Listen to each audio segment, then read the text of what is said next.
Good morning, ladies and gentlemen. It is Friday, the 13th of December, which is unlucky for some. We've just lost Babe. What's happening? I've just yawned at the complete wrong time. Just as this transition started, I just did a big dirty yawn. Just start the stream like but yes, good morning. Unlucky for some, unlucky for Bib with that timing. It's Friday the 13th of December. It's also Christmas jumper day, which is why I'm sat here sweating, wearing my Christmas jumper.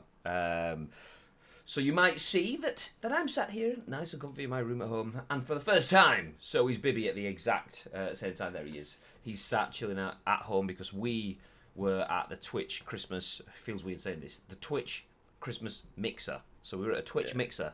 We were at a Twitch party last night in Manchester, which is why we both sound like 3 baritones lower than we should be. Good morning, welcome to Ice Cream. And these bags are under my eyes. But yeah. But yeah, good morning, Dan Lad. Hello, King Comic. Thanks for the intro comments. Yeah, is that the liquor? Oh. Stop it!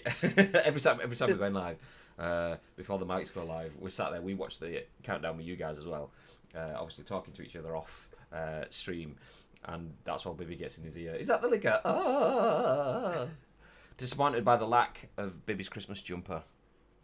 Well, I wore mine for the party last night, and I have two. I have one that doesn't fit me, which is a Sonic the Hedgehog one, and the one that I wore for the Christmas party last night. So, what can I do? To be fair, he still had it on at like 2 o'clock this morning, so he did wear his Christmas jumper on Christmas jumper. There we go then. So there you go. So I've got you out on the caveat there, babe. Nice. Cheers, mate. Nice. Appreciate it. Loophole. But yes, today is quite a big day for everyone watching. We'll try to jump into the information, but also we'll try to not jump in too far so that you guys aren't sat here for weeks and weeks and weeks. But there's so much. There's so much. I've tried to digest it, just a very small fraction of it. There's so much stuff that broke overnight, obviously because of the video game awards. So yeah, and we are 100% not talking election, by the way. This is all video games. So election. No, I'm talking election. You've had all year to vote. You've had all year to vote. And Resident Evil 2 did not win Game of the Year. Do you know what I mean? It's a joke. It's a travesty. Get out of here. Do you know what? Spoilers. I don't actually know what won Game of the Year. Yeah, well, it's not Resident Evil, mate. I'm not going to tell you what it is. I'd guessed. So, yes, it was the Game Awards last night / this morning, about 9 hours ago. It was like 1:30 the Game Awards started UK time. So there is a lot of announcements, including the brand new Xbox console. So yeah. Big news. But we are live on twitch.tv/Ice Cream Uploads. My name is Graham Day. This man in a box is the Bibberina. We bring you the news from the games industry and beyond at 10 a.m. every single weekday, Monday to Friday, live on twitch.tv/Ice Cream Uploads. We then convert that into an on-demand podcast so that you guys can pick it up either on Twitch in the previous broadcast or watch it on youtube.com/Ice Cream Uploads. You can see the pattern. It's all /Ice Cream Uploads. So then after that, we upload it to 4 different audio services too. So there's no excuse for you to not listen to these two broken Mancunian voices each and every single weekday. So we upload our audio podcast to iTunes, SoundCloud, Spotify, and Google Play. You can listen to it there all the time. And we are almost 50 episodes into the scoop, so thank you everyone that's in the chat now. Can we get some like GGs or whatever? Just do something in the chat. So thank you. But we are 50 episodes in. Not today, but Monday will be our 50th episode of the scoop. So we are swiftly rolling forward, and we've had quite a lot of support in the meantime. So cheers guys. But yes, obviously, without further ado, we will jump in, and through the magic of Streamlabs, I can bring. There we go. This is our first discussion piece. If you haven't seen it yet, obviously Microsoft kind of did what I didn't expect whatsoever. So during the Game Awards last night, obviously huge show in the games industry, the only real show of its kind in this segment of the year from the games industry's perspective, but they used that to announce their new console, the Xbox Series X. That is the name of Project Scarlet. But yeah, okay, we knew that was going to be announced soon.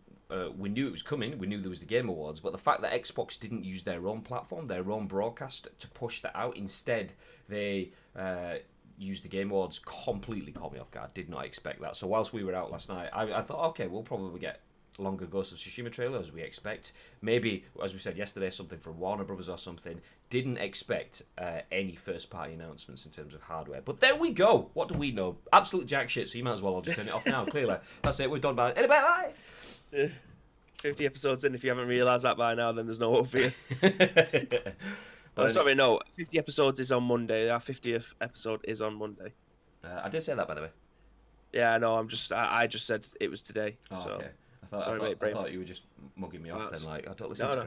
Because, I mean, I do that to you all the time. But anyway, let's jump into our first article then. We will cover the release of Xbox Series X. And this is written by Tom Phillips at Eurogamer. And he says, funnily enough, the next Xbox is called Xbox Series X, which is exactly what I've just said, literally word for word. And the tagline, Scarlet Fever. So Microsoft has just announced the final name of its next Xbox live at the Game Awards 2019. It's named the Xbox One Series X. The console, previously codenamed Project Scarlet, will arrive holiday 2020. It looks like this, and if you're watching on the video services, then you can see what's essentially a black PC tower with an Xbox controller in front of it. And if you listen on audio services, well, you can see it in your mind now. But in a blog post with further details, Microsoft has noted that Series X can sit horizontally as well as vertically, despite its chonky look. Another change is the Series X's controller, which will include a new share button. Thank you, PS4. Eagle-eyed fans will note that it contains the more advanced D-pad derived from the Xbox Elite Series 2 wireless controller 2. The new controller will also be backwards compatible to use on the current Xbox One and Windows 10 PCs. Microsoft followed the console's announcement with the reveal of a brand new Xbox One Series X game, a sequel to Ninja Theory's brilliant Hellblade Senua's Sacrifice, named Senua Saga Hellblade 2. Wow, that sentence was an essay and a half. Just want to say, you should probably be aware, but this is going to be a bit of a slog when it comes to reading things today. Just be aware. But yeah, all patience is appreciated, guys. Cheers for that. First of all, right off the bat, what do you think of how it looks? I don't mind it. I actually quite like it. The fact that it looks like a vertical tower PC unit, sleek, minimal. I mean, Xbox's consoles I do generally like. Well, as recent Xbox consoles I do generally like. The first Xbox was an absolute abomination. I don't care what you say. But that did look nice. What is this? Oh, this is the trailer. Okay, I'll leave the trailer playing while we're on screen. I do like the look of it, but actually I'll take the trailer off screen because we were talking about this before, baby.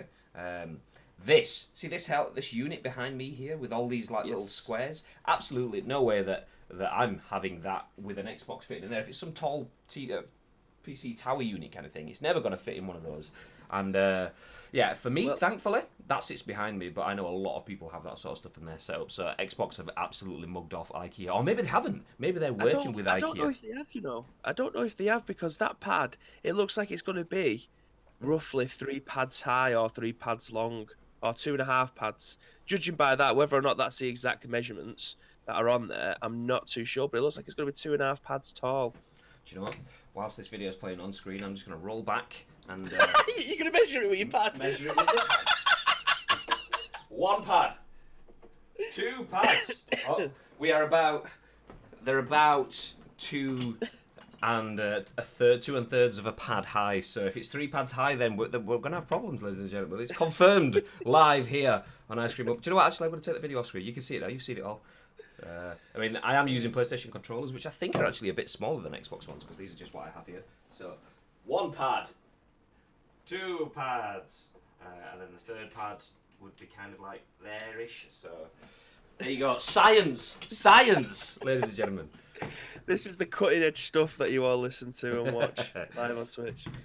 Do you know what? Right, with this console, do you reckon at some point in the future they're going to make a console very much like a PC? Like I've just put another stick of RAM in my PC. Do you reckon they're going to give you the ability to be able to put like a new set of RAM or a new additional graphics card in? So you'll always have the base model, but eventually they get to a point where they say, right, we've got a new graphics card coming out very much like a PC. It's literally unscrew the back and then just plop it on top, and then you've got a brand new graphics card. See, I would love that to happen. I don't think that will happen though. couple of reasons. I think we would like that because we aren't the mainstream gamers. We are people that are happy enough. I mean, I'm broadcasting you on a PC now that is custom built, sat right there with all the bits in it. So we would do that. But I know that Graham from 2 years ago would have been like, yeah, I play on consoles because that PC's like effort. So if we got to the point where, you just do a little bit of manual work to your consoles and things like that, all those mums and dads that go out and buy one game that sounds like another game because that's what they think the kids asked for. What was it? I remember seeing a tweet. It's not right. I'm kind of making it up a little bit. But I remember seeing a tweet of a guy saying, I work in game, and this is how bad mums and dads are when it comes to Christmas. It's like, a mum comes in, and she's like, I'm looking for a game for my son. All the kids are playing it. It's like taking over the world and everything. Everyone's streaming it. It's called Fight Night. And this guy was like, no, you mean Fortnite. And she's like, no, definitely Fight Night. And then he just said, she ended up leaving with Fight Night. Sorry, kid, I tried. Yeah, but I mean, if you can make this console as easy as changing batteries in a remote, then surely that'll be a massive win going forward. Because they could just charge £200 and you can constantly get £200 from people who want the best thing. Like, if for us to get a brand new graphics card now for the top premium one, you're probably looking at about £700, if not more. So if they was to say, okay, well, this is the best that we've got at the moment, here's £300, the people who are tech wizards, rather than waiting 8 years for a new console, can just slap in a new stick of RAM or a new graphics card or something like that. Just make it as easy as possible. Slide the back of the console up and then just unclip with one button and then press down on the top. Literally just like changing a set of batteries. I reckon that could be. We talk about streaming being the future of video games. I reckon that is definitely something that they could easily be achieved this day and age. I reckon they've probably crunched their maths on that already. In terms of, I think obviously profit margins in terms of game sales, I imagine they have a higher profit margin. So for them, it's all about the games. Could be wrong. This is from what I believe to be right. But when it comes to hardware sales, they do earn on them, but that's not the biggest winner. And if you then add the ability to upgrade the generations as they go, that 7-year cycle suddenly becomes a 10, 12-year cycle. Yeah. So I imagine obviously they will get continued sales in product upgrades throughout that time, but they will also lose out on okay, it's a new generation, that's another 100 million sales of console units. What Christian says, haven't seen you in so long. You've contracted herpes of the upper lip. That's been there for like the best part of a week. Yeah, we doubled down on herpes because Bibi had it almost the other day as well. It's because we kissed. Caught it in time, didn't I? Treated it well. But yes, we sat at a Twitch party last night, and I was scratching my lip like that, and I literally just kind of brushed against it, and it was just like pissing blood. So I was like, lovely, nice. This is a great example to set. But yeah. But we good. Kissing again? Oh no, because again implies that it stopped.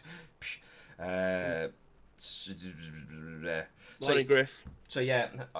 Yes. So jump back through. It looks like a Corsair 1 PC, but with less RGB lights. That's true.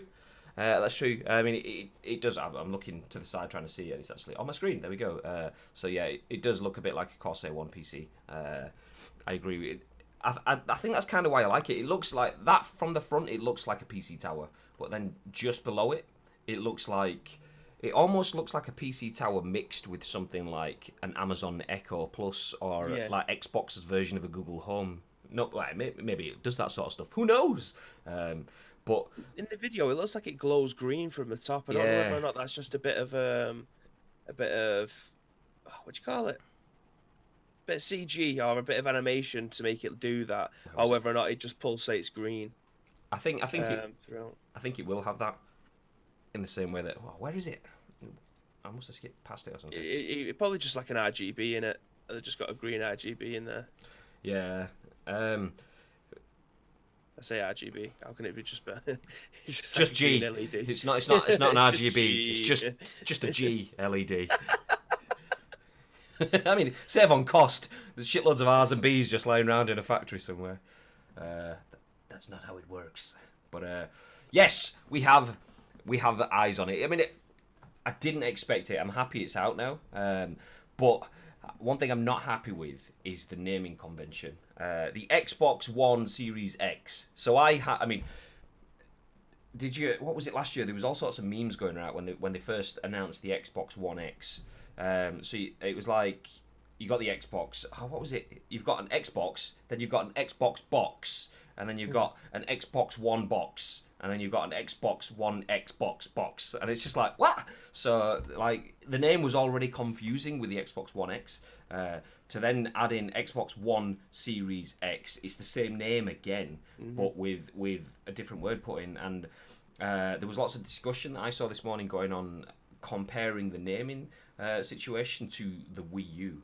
I think there's a slight difference. I mean, we're talking about idiotic parents buying. I want to buy my kid Fight Night. You mean Fortnite? No, Fight Night. Oh, okay. A lot of parents, literally, this happened, were buying the Nintendo Wii thinking it was the Wii U, or they didn't buy the Wii U because they already had a Wii. Well, I don't want the U. I've got a Wii. That's fine. They didn't realize it was a completely different console, a new generation of consoles, and a lot of people were kind of like propositioning that is that something that Xbox is opening itself up to by calling itself the Xbox One X, but with series in the middle. I've got an Xbox One X, mate. I've got one at home. I bought one last year for wee Johnny so we could play a bit of FIFA at Christmas. I've got an Xbox One Series X. It's fine. No, you haven't. This is a brand new generation, and that is potentially dangerous for Microsoft. Yeah. I mean, obviously we know these, what were they called, Anaconda and Lockhart? Yeah. Scarlet, Lockhart. Scarlet was the project name for them all, but then there was Anaconda. Well, yeah, I don't understand why they didn't just go with something like that, like Scarlet and Lockhart, or something like that. Like, why didn't they just keep those rather than calling it Series X? It's such a shit name. It's very games industry. What was it like? Was it Nintendo 64 that was called like Project Dolphin or the Nintendo Dolphin? And you're like, Dolphin's such Dolphin was it? Yeah, because they did a Dolphin emulator, didn't they? and it was like, oh, Dolphin's such a cool name. And then it was just like 64, and it's like, Yeah. oh, okay, is that because it's 64-bit? Yeah, 64 says David in the chat. Yeah. So yeah, Xbox One Series X is confusing. The fact that it says Series X though, usually you'll get like, I've got a Samsung 7 Series TV. It does then have a different name. I mean, TVs don't have names like Steve. It's like MU7000 or something like that. But the fact that it's a Series X, will they then have sub names? So they could have the Xbox Series X Anaconda or the Xbox Series X Lockhart. Obviously, they're just project names, so I doubt they'll keep those names. But they could still have names underneath that, and they've still got another year to figure that out. Well, probably not a new year till people can buy it, so probably 6 months before all the marketing is pumped out to figure it out. But yeah, they could rectify that. But for them, Xbox One Series X suddenly just starts to add to that train of confusion. Yeah, it's stupid. They just need to uniform it rather than just going with whatever name they think cool. I'm wondering if they're still going to be using the Xbox One X as the base model, as the Series X has the same styling, says Next Gen Renegade. I think that's why I think they will still be using the Xbox One X in some way. I think you may get that for like some of the first few months, that sort of transition period where you get games that are made for what will be the last gen as well as the current gen. So maybe we'll get some of that.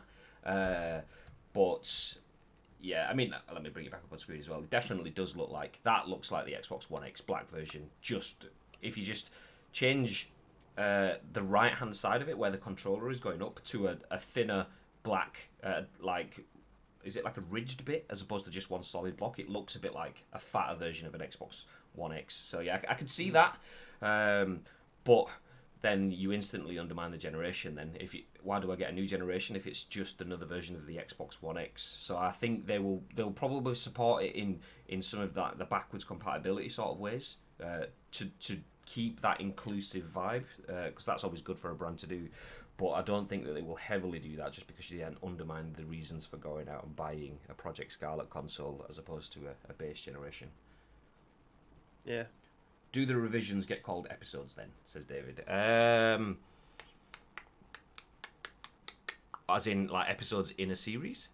We got a new episode of Xbox. Imagine the confusion that yeah. I'm not sure. I can't see it. But let's move on. We could make thoughts and predictions for what we expect the Xbox One X to look like, to be, whatever, for days. But there is a lot more to get through. Just before we do that, though, I'm going to let Bibby talk and pad while I type in the next discussing now comment. Hi, guys. Don't really know what to say in this bit, so I'll just pad out a little bit more, asking you how your weekend's going to be. Not you, Graham, the rest of the chat. How is everybody's weekend? What's it shaping up like? Are you going away for Christmas? What have you got for Christmas? Have you asked for anything particular? I'm running out of things to pad with there. It's alright, it's fine. I've got it. It's fine because you padded just perfectly enough to me to bring up on screen. The Game of the Year winners have been announced, and you know what? I have like a weird feeling in my chest that Resident Evil 2 didn't win Game of the Year. I don't know what is giving me that thought. Maybe it was the fact that Baby jumped straight in and ruined it for me, goddammit. But yes, let's jump straight into the article so you guys can read along. All clued up with us. This is written by Game Central for Metro, and it says, the Game Awards 2019 winners and nominees announced. Sekiro wins Game of the Year. Oh, how's it feel, babe? Big yawn, babe. It's alright. It's fine. We'll leave it there. the title of it just bored me a little bit. Do you know what I mean? So there we go. Death Stranding, Disco Elysium, and Sekiro: Shadows Die Twice have become the big winners of the Game Awards 2019. The longest night of the year for gaming is finally over as the Game Awards wrap and all the new game announcements and award winners are revealed. Now in its 5th year, the Game Awards is a peculiar event that is half the video game equivalent of the Oscars and half a venue to announce new games. As usual, many of the reveals were just pre-rendered trailers, some just a few seconds long, and yet the whole thing managed to go on for over 3 hours. We swear it was meant to finish at 3:30am, but it didn't end until 4:40am GMT, says the article. It was all very American, what a weird sentence, with endless repetitive adverts that were barely distinguishable from the actual adverts, and yet there were lots of very positive moments too, not just in terms of the reveals, such as the Xbox Series X console and the PlayStation 5 launch title Godfall, which we will come on to later, but also the global game citizen segments.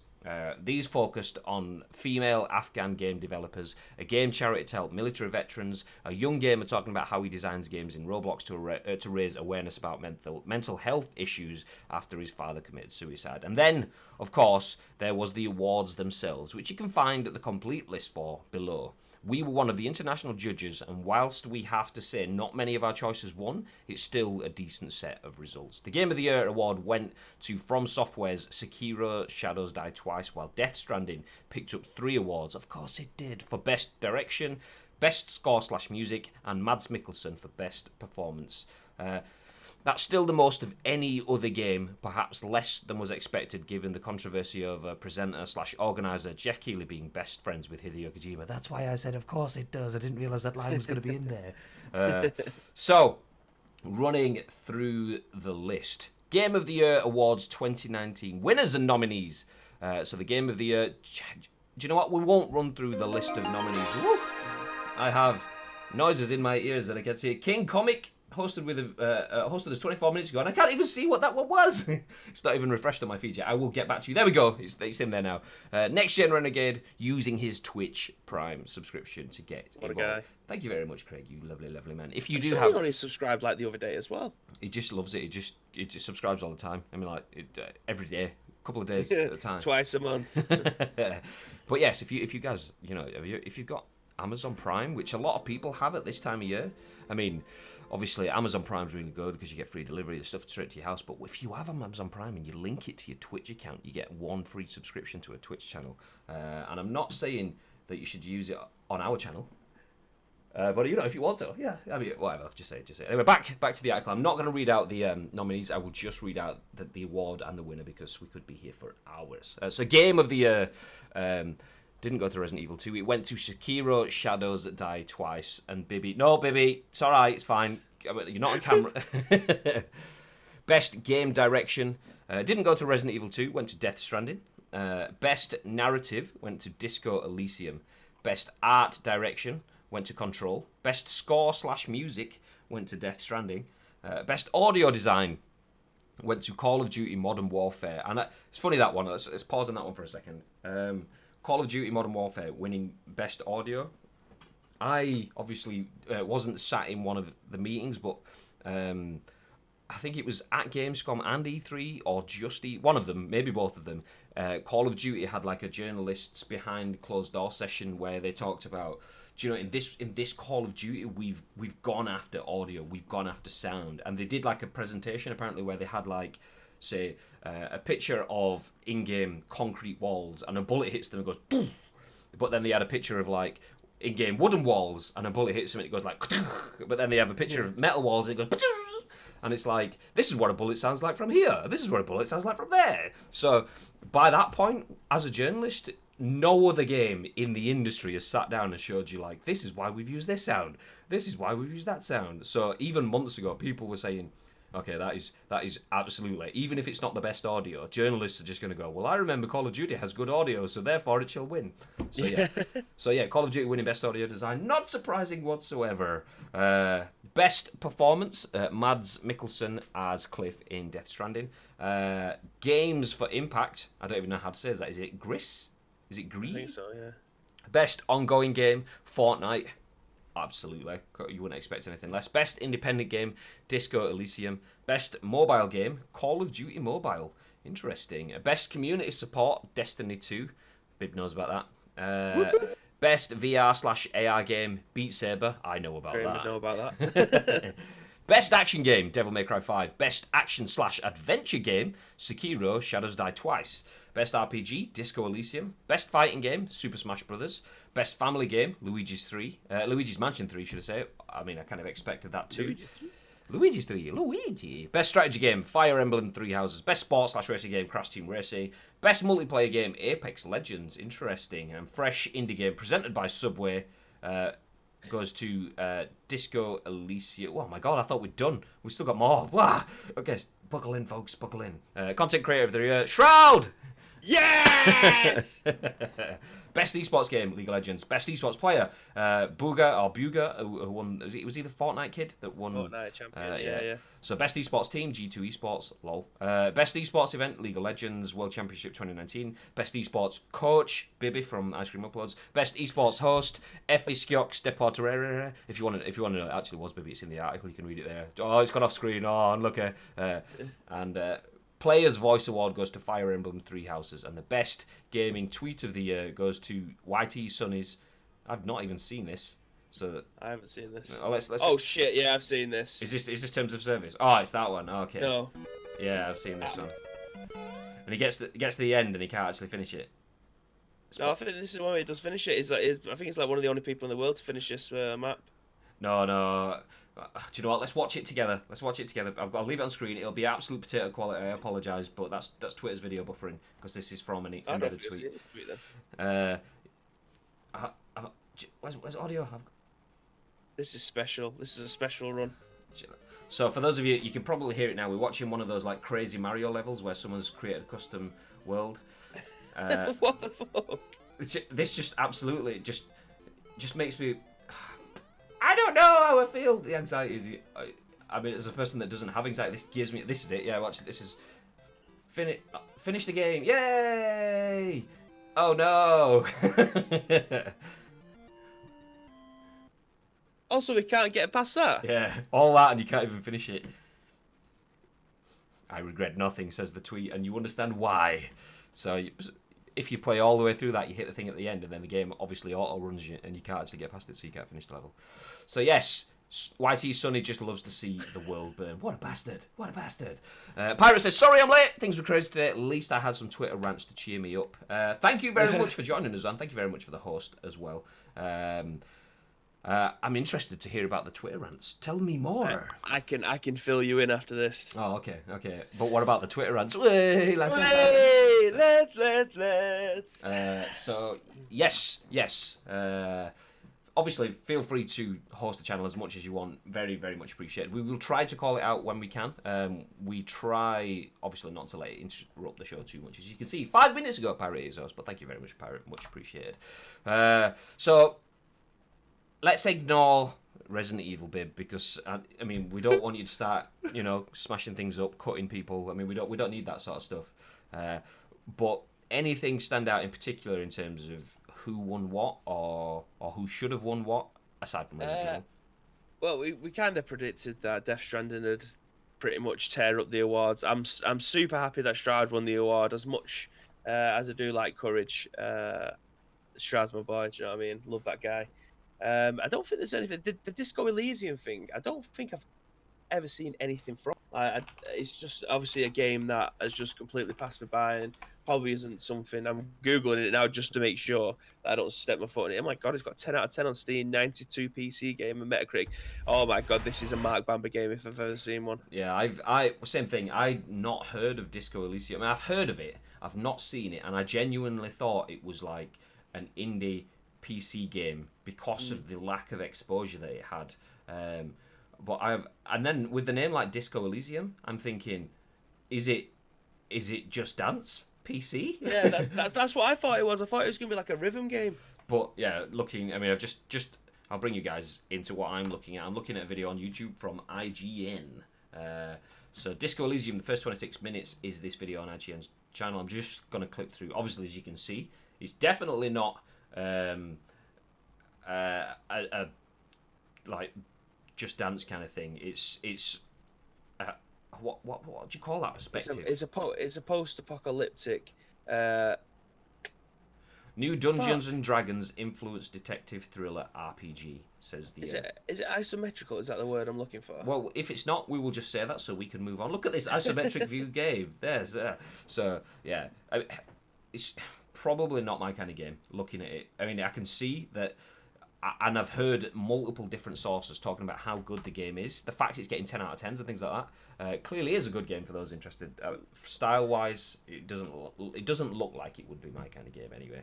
Overwhelmingly positive. 5,500 reviews on Steam, so that tells you the story right there. Nice. So potentially preaching to a different audience. I don't mind that. A game that I'm not going to play, winning awards when everyone else is enjoying it. Not everyone, but a large number of people. The people that are playing it really, really enjoy it. That shows you that it definitely is deserving of awards. I completely agree with that. But like that's different. You look at that, how many different reviews and stuff it's had, and it's not been mainstream to the point where I thought it was Just Dance. I genuinely did. So, but that isn't the game of the year. But then you get something like Death Stranding, which I haven't played. Probably not fair. I do think looks amazing, but from what I've seen of it, a lot of people have said it's a lot of people have said, yeah, best game ever. A lot of people have said, do you know what, it was tedious, but I'm glad I stuck with it because by the end it was amazing. But if something is tedious and then gets good and makes it feel like, oh, okay, I don't know. The fact that there's that tedious bit that can turn people off makes me think, should that be game of considered for Game of the Year? I know it didn't, obviously. Well, that's probably the reason why it didn't. But like the fact that it's won so many different awards as well, is that because okay, it's not good enough to get Game of the Year, so we'll give it this and we'll give it that and whatever. And this advert on my screen needs to bugger off because I keep trying to scroll down on Metro and it just keeps playing an advert. But yeah. Well, all I'm gonna say is Resident Evil 2 on Steam, overwhelmingly positive. 25,000 people have stated that it's overwhelmingly positive. Do you know what I mean? And it did win Game of the Year. So you've all bitterly disappointed me. I'm going to go to bed in a mood tonight. I mean, the fact that Death Stranding gets Best Game Direction, I can see that because, I mean, that's kind of going to be a given. It's almost like the conversation about best audio in Modern Warfare. Look, guys, this is the way all the different bullets and stuff sound. When you are consistently told that Hideo Kojima is the best director of video games in the world, you would naturally vote, I know that Kojima is a good, so yeah, we'll go for that one. So that kind of is another one that kind of writes itself. Best score / music, I once again haven't played through it. I don't know, I haven't played through any of the games on the best score / music list. In-game music doesn't resonate with me too much unless it's actual music. Scores doesn't really fuss me. Once again, I'm not someone that can actively have a point on that. But what I have seen from people that have said stuff is like there is better out there, and I believe even actually I think when the nominations went out a few weeks back, listening to Kind of Funny, I believe the guys on there uh, Kind of Funny Games Daily podcast, the second best podcast in the world. I believe that they said that. I'm joking. It's good, but we are still number one. I think the fact that they even said, what is the music? I can't remember any of the music or the score from the game, and they was like, okay, that's not going to win. And the fact it's won, it's like, Yeah. So yeah. Well, for me, music plays a massive in the games that I play. Music plays a massive part of the game. A beautiful music score can either make the mission that you're doing a lot more tense, or the room that you've gone in. You can it's kind of leads you down a path of what emotions to feel. Is it going to be terror? Is it going to be sadness? Is it going to be, whatever. But music plays a massive part in the games that I play. So it's a shame that there isn't more games nominated for that, because every game needs to have a decent score. It's the same with movies. If a movie doesn't have a decent score to lead you down a path as to what emotions to feel, then it's a bad movie in my eyes. Yeah, absolutely. I mean, I'm not undermining the use of music and score. I am just oblivious to it in the fact that you can find it on YouTube. There's a video where it shows you a scary scene in a movie with no music behind it, and it's kind of like a woman looking downstairs, and someone goes, "Ah!" and it's like, all right, nice. But then like the same thing, but with the score, the soundtrack underneath it, and it's like the and you're like, oh my god, and you see the difference to it there. So the score definitely has an input, and maybe that's it. Maybe they were blinded. The people that I've seen making comments on Death Stranding, maybe they were blinded by the fact that you've got Mads Mikkelsen's face and Norman Reedus' face and Leia Seydoux' face, and you've got churches doing music and stuff like that. That they haven't actually picked up on the fact that score within the game. Because I mean, I have seen one cutscene which I instantly turned off when Josie was right at the beginning of her playthrough on Ice Cream Uploads. It was like Norman Reedus' character and Leia Seydoux in some dark sort of cave-looking thing, and then footprints were going in the floor like there was an invisible ghost, and I was like, oh, okay, turn it off, because spoilers, don't want to see it all. But it was quite tense, and obviously, score definitely happens in terms of it makes that work, but for me, ignorance is probably what I have when it comes to that. I remember the scene and everything, and the fact that the music and the score makes that work. Obviously, it's undeniable, but that's not what resonates with me. It's the acting and stuff with that. So, yeah. It's me being ignorant. I'm an ignorant fucker. What can I say? Just let me kill my slack. So yes, those are the winners. Those are the nominations. Is there anything that you guys you feel should have won something, or even should have been nominated? The fact, with the Disco Elysium stuff, let me just bring back this article again. Because it was Outer Worlds as well. No, was it? Yeah, best narrative, Outer Worlds. I honestly thought the Outer Worlds would win something. I don't know what they could have potentially won, but I thought they'd been now they've been nominated, and the amount of foot traffic on Twitter and any other social media was leaning towards them picking up at least something. Now, best game direction, Death Stranding, I think, was probably always going to win that one. Best narrative, I'd never would have thought, because I didn't hear of Disco Elysium. Like, it's just a game that's completely passed me by. I honestly thought in that category, the Outer Worlds would probably win that one. But yeah, it's a shame that they didn't win something. Obviously, my boys at Capcom, they didn't win anything. They've nominated a few times for a few things, but they didn't win anything. Sekiro Shadow Dies Twice. The only person that I actually know in a close friends is Craig. I'm sure played this. So I don't actually know much more about that game. So yeah, it's an interesting one.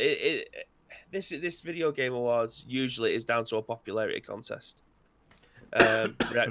So I don't know where I'm going with this, but it was an interesting one. I mean, Crash winning best sports game, that was another interesting one.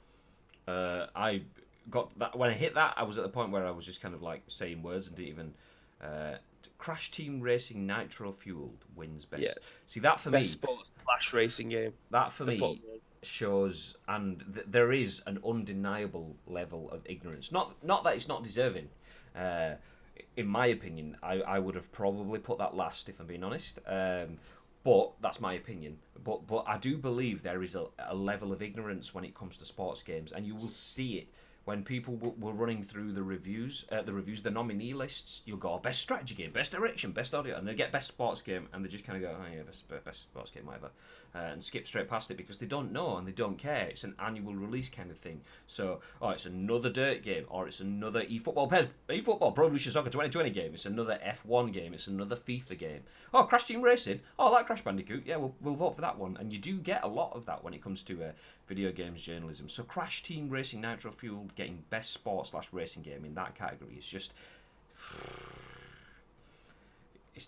it's not the best sports game, and it's definitely not the best racing game. F1 2019 and Dirt Rally, I would say, are better than those. It's like, oh crap, well, we need to give another family award away in this because we've only really got best family game, which has Luigi's Mansion and whatever. So forget. Let's make it be another kiddie family one, so it looks like we're an all-inclusive thing. Whereas it's not all-inclusive because you've just alienated all sports. There isn't a single sports game that's won anything within all of this broadcast, and that's sports games in games journalism are seen as like second-class citizens, which is hugely disappointing as people like me and you who play quite a lot of sports games. But it is what it is. It is what it is. Let's move forward. We've gone through the awards. Let's move into some of the games. But before I do, hey baby, that's a nice headrest. That. I don't know what he's talking about. See, I have defaced mine. Mine looks like a nice Rimble share now. But as Jerry Goldsmith said on a DVD extra, a good score shouldn't be noticed, but should be missed. Exactly. And that's the thing. I don't notice scores, but I notice when they're not there. And I'm an oblivious idiot when it comes to my video game content for that exact sort of reasoning. But let's jump into our next piece of content, as you should be able to see. Hopefully this will update properly. There we go! Godfall is the first ever PS5 game. It's happening! Stay calm! It's happening! We are just about ready for the next generation. We are starting to get next-gen only games announced, ladies and gentlemen. So it's getting exciting. As we bring this article up on screen for you, sticking with Game Central at Metro, Godfall is the first ever PS5 game, and the trailer looks amazing. The first ever footage of a PS5 game has been unveiled at the Game Awards with launch title. Get out of the way, stupid greatest. I see these videos. Like, what?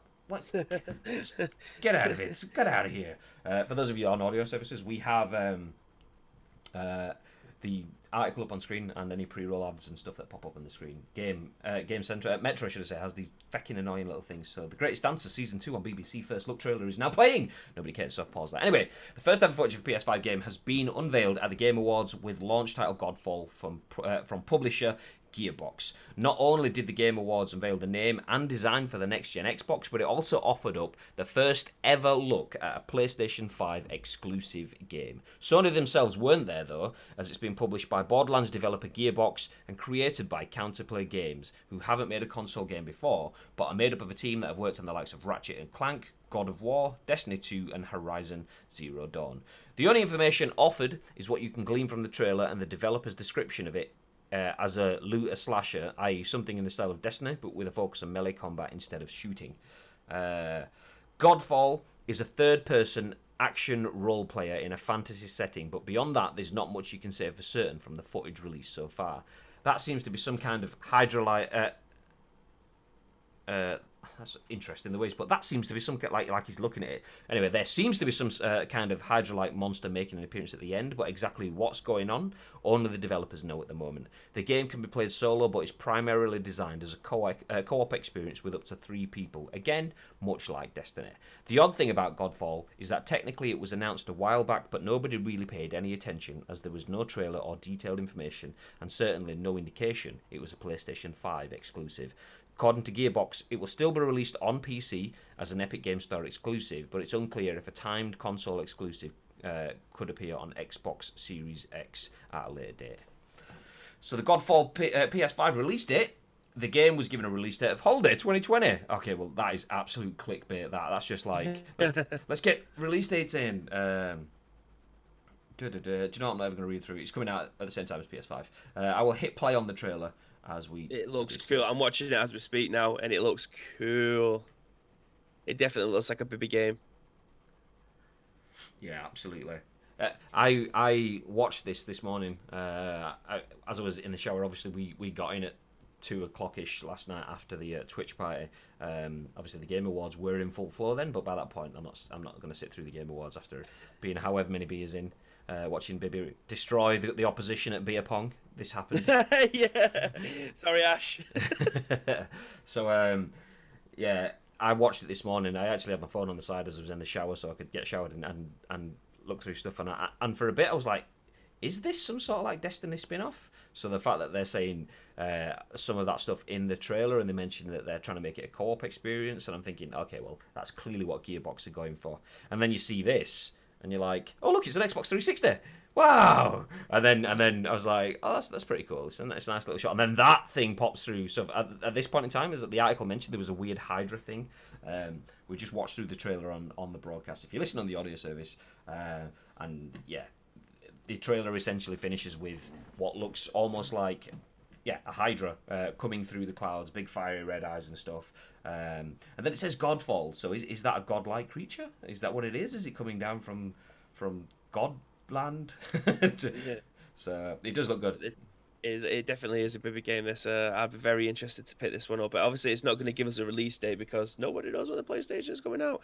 But it's very interesting to see these games. Like we usually get a crossover of PS5 and PS4 games, especially in the first year that the console goes live. So I'm wondering whether or not this is only going to be a PS5 game with a timed exclusive to come to the PC and potentially to the PS4 as well. What do you think? The fact that did they say it was obviously it's somewhere it says PS5 exclusive, and at the end of the trailer it says, but did it actually say PlayStation 5 exclusive in the trailer? Because it said PlayStation 5 and PC. It says in the trailer. Godfall.com. I think with that in mind, I would probably say that it wouldn't come to PS4. I could be wrong. My thinking for that is Gearbox maybe had it lined up as a current gen release. They were probably thinking, okay, we'll have a big finish at the end of PS4. They've released some information. They didn't get any pickup whatsoever on it, and then they've just gone, okay, well, let's just give up on this gen, and rather than making something, see if it works at the end of PS4 and porting that to PS5, let's just work at PS5 and try do what Resistance Fall of Man did. Resistance Fall of Man, well, that was the second one, or was that the first one? Whatever, Resistance, the first one, was that PS3 or PS2? I can't remember. It was a launch title anyway, is my point. And it wasn't the greatest game, but because it was there when there wasn't a lot of choice, it got huge pickup. And then that led to the sequel being much better. In some instances, you could probably say a similar thing for Uncharted. That was a launch title, and the first Uncharted was good, but it wasn't spectacular. It was good, but not amazing. Uncharted 2 and onwards, phenomenal games. Some of the best games ever. I actually have Uncharted stuff just there. Yeah. Oh, there we go. So yeah, the Uncharted series, one of my favourite series ever, but they got in and they became massive at the start of a generation. Gears of War on the Xbox 360 came in at the start of it, became massive. Saints Row, Xbox 360, there was no GTA in the same sort of window. Took off, obviously, they didn't maintain, but that sort of thing. So I imagine Gearbox have gone, okay, we've not got any pickup. It's probably a safer bet now for us to give up on this generation and then make something spectacular for the next generation.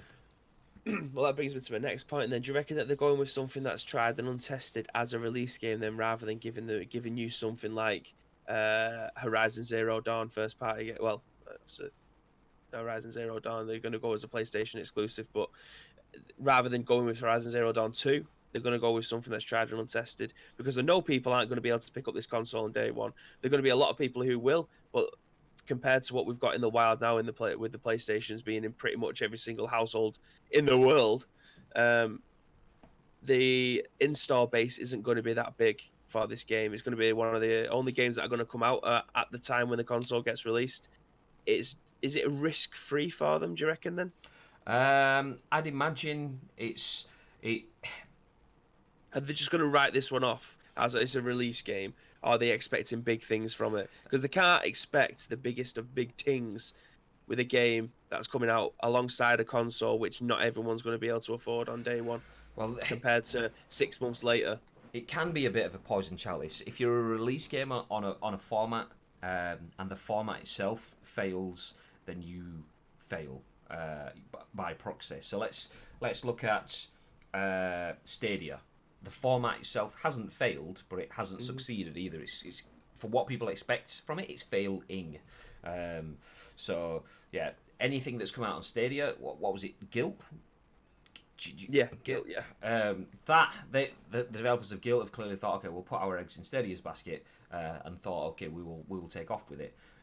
Stadia hasn't done anything for them yet. I bet that they are at this point. If they haven't been funded by Google, I bet they are kind of thinking, okay, well, this has been painful so far. With something like a PS5, though, that's not a new format as such. It's a new iteration in an existing format. So PlayStation has a user base that is well, you get the fanboys just as you would with an Xbox or an iPhone or an Android phone. PlayStation has its fanboys now, so they are buying in to an ecosystem that exists, an ecosystem that has been overall the most accepted over the last 2 generations. So buying in and having a launch title at the start of PS5, I think it's almost risk-free in terms of all they need to do is do a good job. I mean, you look at the Nintendo Switch when that kind of came out. There was very few games, but you got what was the Zelda that came out? Breath of the Wild. Breath of the Wild. Zelda Breath of the Wild. Just kind of like, because there were some games that were just release titles, and release titles is almost a negative connotation. Like, oh, it's just a release title. It's just something that was thrown out so that people had something to play. If they do that, yeah, they will probably recoup their money, and they'll just get, oh, it was nice to play when I had nothing else to play. But if they put the effort in and do something spectacular like Zelda Breath of the Wild, when that hit Switch, people are like, okay, well, this is an experience. So if Godfall is that, then like I say, like not so much Saints Row, but like I mentioned, that generation Gears of War, that became an experience. I know that using Marcus Phoenix and that big bulky dude bunched up against the wall and that cover ducking and out stuff, that was all kind of new at that sort of point in time. And trying and getting used to that and playing with that, it was and it looks fucking amazing. So if they have that sort of impact on the PS5, then yeah, they could be that sort of game 3-4 generations down the line where we're all looking forward to Godfall 5. So yeah, as long as it's good.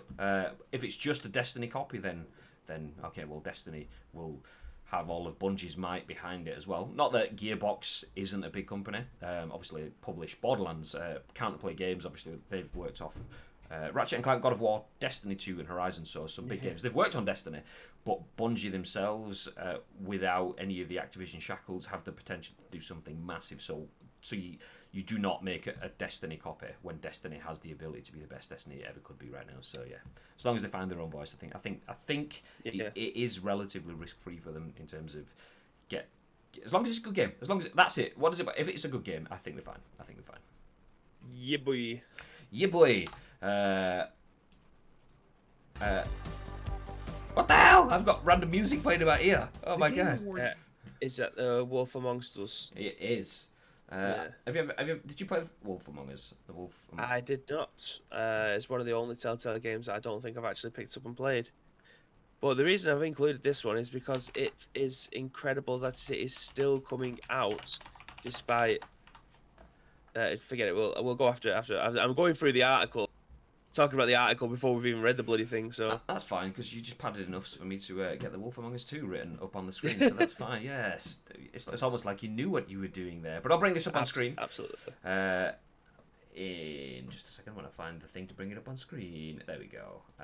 So this is written by Steve Watts for GameSpot. He says, The Wolf Among Us 2 announced at Game Awards, coming from Telltale Vets. Wow, animal doctors are releasing games. That's incredible. Anyway, almost read that as Bibby. He says, Bigby Wolf doesn't go down without a fight. So one of Telltale's long dormant franchises is finally coming back. Former vets, and by that he means veterans, not veterinary surgeons, by the way. I was joking.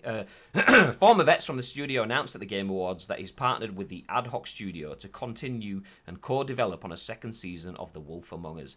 Ad Hoc is a team built in part by former Telltale employees working alongside the new Telltale ownership. The Wolf Among Us 2 will be released on PC as an Epic Games exclusive, as well as on consoles. Wolf 2 will take place after the first game, but is still a prequel to the graphic novel series. It will also be episodic, but Telltale says it is still determining how it will release those episodes. The game is in pre-production, so no release window has been set. The revival is bringing back directors Nick Herman and Dennis Lennart, writer Pierre Charette, composer Jared Emerson Johnson, and 2 key voice actors, Adam Harrington as Bibby Wolf, Erin Yvette as Snow White, and Telltale's former VP of Engineering Zach Litton is serving as CTO at the new Telltale. In response, former Telltale employee Scott Butterworth said on Twitter that the announcement caught himself and some of his colleagues by surprise. He also suggested that his version of the game looks like it deviates from the Wolf 2 that had been planned before the old Telltale games went under. So this is a tweet embedded in the article written by Scott Butterworth at Butterwomp on Twitter. So that Wolf Among Us 2 trailer shoe caught a lot of former Telltalers by surprise. Doesn't look much like the game the original team was making. Curious to know who's working on this, honestly. Surreal and disappointing, I guess. So LCG Entertainment purchased Telltale Games brand in August with plans to develop games based on its back catalogue. The Wolf Among Us 2 will be the first such game under the new management. Ad Hoc and Telltale are co-developing the game, with Ad Hoc specifically working on narrative and cinematic elements. As part of the announcement, Telltale also announced that he's making the original Wolf Among Us free through Epic Games Store from December 12th through to December 19th. So if you missed it first time around, you can catch up while waiting for the sequel, which is amazing. I'm going to do that now. As soon as we finish, I'm going to download Wolf Among Us 2. So when the opportunity came up, it was an easy decision for us, said Ad Hoc CCO Pierre Charette in the announcement. Developing the Wolf Among Us 2 was my first project at Telltale and the start of a creative partnership with Nick and Dennis. So obviously, we're excited to further explore the Fables universe. So yeah, there you go. If you have the Epic Games Store and you're interested in potentially playing the Wolf Among Us 2, but you never started the first one, like I never did, well, you can now, because it's going to be free on the Epic Games Store right now. It says 12th of December through to the 19th of December, and today's the 13th, so it might be unlucky for some Friday the 13th, but not for the guys that want to play Wolf Among Us. Just to clarify, it's the Wolf Amongst Us once at 1. That's on the Epic Games Store. Oh, did I say 2? Yeah. People are like, oh my god, it's been announced that it's on Epic Games Store right now for free. God damn it! Yeah, the first one is free. The second one hasn't even got a release date yet, so it can't be out yet. But yeah, there you go. It's interesting though, because these, I thought this Telltale stuff was dead in the water. I never thought we'd get another Telltale game. Or I didn't think we'd get one this soon. I know they just finished off doing the Walking Dead Season 3 to finish that story off. I never thought we was going to get another one this soon. Anyway, I think we talked about on Monday actually how many they did put out in a short space of time. But yeah, it's cool like the way it's working on them again. It's interesting to see if they're going to finish off or even start this second season of Game of Thrones. Now we get the Wolf Amongst Us 2, which we never thought we was going to get. Or what about Stranger Things Telltale series? I mean, Stranger Things 5, I think we're on now, is it? So the next Stranger Things series comes out next year, 2020. So could there be an announcement there from new Telltale saying that Stranger Things 5 is back in action, because there was plans for a Stranger Things series? They never even got started on that one. So I don't know whether or not that's going to be an original story, or they're going to start from season 1 that came out on Netflix and then work their way through a Telltale story that way. So we never even got the original one. So whether or not they're going to start at 1 or it's going to be an original story, but I'm probably leaning towards an original story, especially for fans like you who have a heavy investment in Stranger Things and the lore around that. Would you prefer them to give you a different story from different writers, or would you prefer them to restart a Telltale game from season 1, Stranger Things? I don't like playing through a series that's already happened. So say if they said, okay, we'll make the Stranger, give me the same cast, but it could be the same cast, same universe, different tangent storyline or something, or something alongside it or after it or before it. I'm happy for that. Don't make me play through something that I've watched already because I know what's going to happen. Oh, you're going to give me slight little nods to this, that, and the other, but I don't want to do it. So I think you're right. I think it will be an original story, potentially the same actors or casts or something alongside the universe. I'm happy enough for all of that. Ideally, it would be focus on the characters because that's what makes the Stranger Things series what it is. But yeah, I'd prefer something new. But I mean, anything's possible now that Telltale are back in action. Like we say, we were talking was it Monday? I think it was Monday, or was it Tuesday? It was one of the days we was off in the office. Yeah, in the studio we were talking about it. You can check that back, by the way, on youtube.com/icecreamuploads. Check back through our previous broadcasts. It'd be just 3 broadcasts back, or on Twitch in the previous broadcast too. Not right now though, obviously. Wait till this one finishes. God. But yeah, we were talking then just about the loss of games, the loss of potential games from the closing of Telltale, and now here we are, just 3 days later. It's almost as if we knew, but we 100% didn't. but I hope whatever was broken, I don't know if it was bad expenditure, or like I was saying, I don't know if it was a case of we were propositioning maybe the model didn't work in terms of you can have fans of Telltale games, but you might not be a fan of Back to the Future, but you are a fan of Game of Thrones, or vice versa, but you're not a fan of Stranger Things, or you are, and the fact that there was so much different stuff was that leading to high quality games, which then have high development and publishing costs, but then getting low sell through. Whatever it wasn't quite right. So hopefully the new Telltale have sorted that, or maybe they're just buying IPs at such an expensive price that even though they are making a stupid amount of money, they're just not making enough to justify the cost of paying for the license for Game of Thrones. Because anything Game of Thrones officially licensed will have cost a hell of a lot of money to HBO would be raking it in. So yeah, hopefully they find a way to do that so that they keep moving forward, so we can get The Wolf Among Us 2 and then on to 3 or 4 if necessary, rather than it just being a case of sorry guys, all those things that sounded shit up, not happening. So hopefully it's good. But speaking of moving forward, let's just roll ahead, because just like yesterday, I am needed for a meeting. So I need to roll on. I've been nudged already asking, how long is this going to take? It's like, the scoop comes first. The people want to know. So, yeah. We've only got one left anyway. I'm just writing the title. Are you ready for some ding ding dings in the chat? So okay, I can bring the discussing now text on screen, and as you can see, get ready for the dings. PUBG, but not PUBG. So this we have in the form of an article written by Emma Kent for Eurogamer, and she says PUBG teases mysterious prologue game. Details unknown. Actually, before I read, let me just blow my nose. I'm going to turn away. You will still hear it, but enjoy. You ready?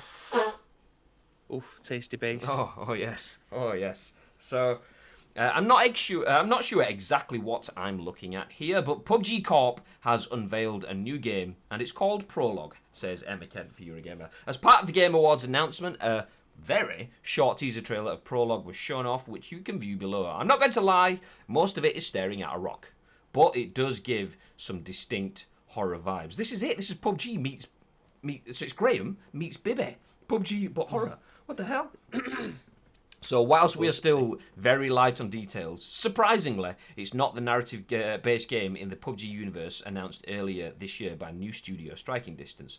According to the press release, this one's an original IP developed by Brendan Green and a team of developers in Amsterdam as part of another new studio called PlayerUnknown Productions. Until we hear more about Prologue, you can sign up for the game's mailing list on its website or stare at that rock a little more. Favourite rock trailer ever, says Dad and Lad Gaming. Absolutely. Have you watched the trailer? I have, yeah. Oh, you just had it on. Yeah, you just had it on there. Yeah. Oh no, I had it before the broadcast. I'll put it on. This is literally 30 seconds, so we can watch through the whole thing. I will turn the audio down a little. This is the whole trailer. Oh look, there is a rock. Some wind and rain and trees. There's leaves blowing about. Oh, do you know what? This is my job. I've made it as an audio description service. He looks left. He looks right. The movement becomes more agitated. We hear a dog. Lightning. There's back to the rock and Prologue title on screen and gone. There we go. That is it. So literally, it is. I think what I take from that, and I'm potentially overreading it at 1,000,000 miles an hour. What I take from that is I'm seeing, what's the word? I've got mental blank. I'm seeing essentially them showing what they've achieved with the engine. It's more like a technology demonstration rather than anything else. So the game Prologue could be anything. It could be horror. The fact that there's that sort of jerky head movement, as if... So the trailer, for those of you if you're listening on the audio services, is from essentially first-person perspective. You're not seeing any hands like you would in a Call of Duty or anything like that. It's just the visual of a rock. But then the camera starts moving as if someone's like panicked and looking for someone. Oh no, someone's here. That sort of thing that you'd see in a film. You'd kind of half expect to see Michael Myers or Jason Voorhees kind of like pop up over the top of the rock with a big machete in their hand or something. The movement is that sort of scene. But yeah, it looks incredible. As Dad and Lad says in the chat, the graphics are better than PUBG. The graphics are pretty tasty, to be fair. The downside of it is, I mean, when I'm saying I could be massively overreaching, it looks like it could be a technical demonstration, but it also could just be an FMV. It could be not gameplay footage. It could just be a cutscene, and that's the downside to it. Is we don't know anything. If you click through, which I will do for you guys now. I'll click through to the website. You might have seen something similar to this before. Oh look, the website is just the trailer with an email box that you can type in. So yeah, there is no more information on the website. But it does look good in terms of the graphics, the quality of the audio, and even just the 30 seconds. You do feel a bit of tension in there. Hopefully, it turns into something that is pretty tasty, as opposed to it just being something and nothing. But yeah, I just tried skipping through the frames to see, because at the very end his head moves towards the right and it's like a blurry camera kind of feel to it, so just tried to skip through the frames to see if there's anything running towards the camera, or he spots something, and there's literally nothing. He just turns his head. So yeah, there's not much to go off there. However, we're going to get a hopefully an half decent experience with this. I'm now skipping frames as well. Yeah, can't say anything. Yeah, hopefully it's good. I mean, huge leap in terms of what it potentially could be. But one of the many millions of things that this could potentially be is, could it be PT-ish in terms of, are they trying to give us an idea of I mean, that's not a playable teaser. That is just a teaser. So they're trying to give you... Is that what it is? Teaser. That's the word I was looking for. Teaser. So is this a technical teaser of what the game can do, or is it just setting a scene? It might not be playable. It might just be all cutscene. It might be more like the Life is Strange, where you're interacting with the story as opposed to playing through it, so to speak. So it could be anything. It could be nothing like PT or Life is Strange or anything else. But yeah, it looks good. It looks good. We will keep you posted on future episodes of The Scoop, though, when we find out more. But speaking of future episodes of The Scoop, that is it for The Scoop this week. We will be back bringing you more future episodes, and not just any future episodes, but the 50th installment of The Scoop here on twitch.tv/Ice Cream Uploads, and all of the other channels like YouTube, iTunes, Spotify, SoundCloud, Google Play. We're on Twitter. We're on Facebook, we're on Instagram, we're everywhere. Just search for Ice Cream Uploads, you'll find it. But yes, 50 episodes into The Scoop, so damn. I expect cake, says Dan Lad Gaming. GGWP, says Pirate. And The Scoop always comes first. Yeah, you know it does. Sorry meetings, but it's all about The Scoop.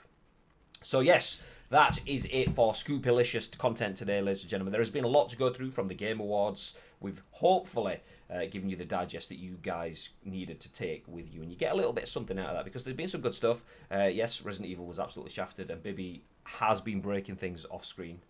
So he's not actually at home, he's in the studio. That's what it looks like when it's finished. He's got rid of the lighting, he's smashed down the back walls, he's put... is that a bed? I don't know. Stuff. Yeah, just my bed in the background, brought it in with me. I'm just going to go to sleep. I'm going to get it. So yes, there we go. Obviously, you guys can get involved. Obviously, the audio version of this show will be going live later on. If you want to listen to us on the go, if you didn't hear all of the chatter from the the Game Awards that we went through earlier on the show. You guys will have all of the links to those. Just follow us on social media. Twitter is probably the best one for today, at Ice Cream Uploads. If you have been watching throughout the show and you haven't hit the follow button, we have had quite a lot of people in here today, so that hit the follow button. Do it now, because we will potentially have some streams on the weekend, maybe not, and if we don't, we will definitely be back at 10 a.m. Monday morning, and then Tuesday, and then Wednesday, and Thursday, and Friday, with some Death Stranding and some Life is Strange and other bits thrown in, but you will miss all of that if you don't hit the follow button, because that is what gives you the notifications. So do it.